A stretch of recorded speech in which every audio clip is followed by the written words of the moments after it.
5 సంవత్సరాల నుంచి ఏవైతే విమర్శలు చేస్తూ వస్తున్నారో అదే విమర్శల్ని ఇప్పుడు శ్వేతపత్రాల పేరుతో అప్పుడు ప్రతిపక్ష నాయకుడు హోదాలో మాట్లాడిన చంద్రబాబు ఇప్పుడు అధికారపక్ష ముఖ్యమంత్రి హోదాలో చెప్తూ వస్తున్నారు. దాంతో ఆశించినంత బూస్ట్ రావట్లేదు. ఎందుకంటే పత్రికలు రాసిన ఈ టీవీ ఛానళ్లలో చెప్పుకొచ్చారు. ఇన్ని జరిగిన తర్వాత ఇప్పుడు కొత్తగా ఏమీ అనిపించట్లేదు. దాంతోపాటు ఇప్పుడు ఓ పక్కన మేజర్ అంశాల మీద ఇవాళ శాంతి భద్రతలు, ఆర్థిక, ఎక్సైజ్ శాఖల శ్వేతపత్రాలు విడుదల చేయాలనుకున్నారు.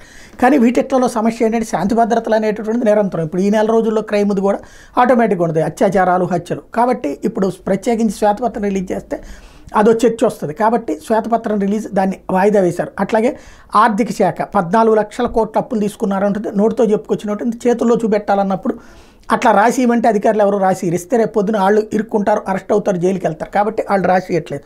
అదే సందర్భంలో ఆర్థిక పరిస్థితి నాశనం అయిపోయిందని చాలా రోజుల నుంచి చెప్తున్నదే, అప్పులు ఏమున్నాయి అన్నటువంటిది అది. అప్పుడు 2019కి ముందు ఎంత అప్పులు ఉన్నాయి, 2019-24 మధ్యలో అప్పులు ఎంత ఉన్నాయి, ఇట్లా ఇవ్వడానికి కాకుండా టోటల్గా జగన్ సర్కార్ వల్ల నాశనం అయిపోయిందని అధికారులు రాసి ఇవ్వమంటే ఇవ్వడానికి సిద్ధంగా లేరు.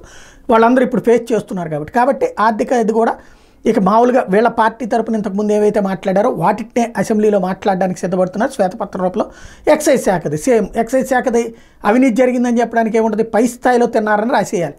అది అధికారులు ఎందుకు రాసిస్తారు, అక్కడ ఏ ఆధారం ఉందని రాసిస్తారు వాళ్ళు. ఎందుకనంటే 100 రూపాయల బాట్లు 250 రూపాయలకి అమ్మారు అనుకుంటే ఆ 150 రూపాయలు ఇక్కడ రాష్ట్ర ప్రభుత్వం దగ్గర డబ్బులు ఉన్నాయనడానికి సాక్ష్యం 25,000 కోట్లు ఏడాదికి ఆదాయం వచ్చింది. ఆ పైన వాళ్ళ దగ్గర నుంచి లంచాలు దీని ఉంటే కనుక అది వాళ్ళకి వెళ్తుంది, కానీ అధికారుల దగ్గర తెలియదు. కింద స్థాయిలో వచ్చేటప్పటికి బెల్ట్ షాపులు పెట్టించారని, నేను పర్మిట్ రూములు పెట్టించారని చెప్పడానికి వీలు ఉండదు. కాబట్టి వీటిట్లో అధికారుల చేత చెప్పిద్దాం అనుకుంటే వర్కౌట్ కాలేదు. దాంతో ఈ 3 శ్వేతపత్రాలు కూడా అసెంబ్లీలోనే పెట్టేందుకు సిద్ధపడుతున్నారు, అసెంబ్లీలోనే ప్రస్తావించేందుకు చంద్రబాబు సిద్ధపడుతున్నారు.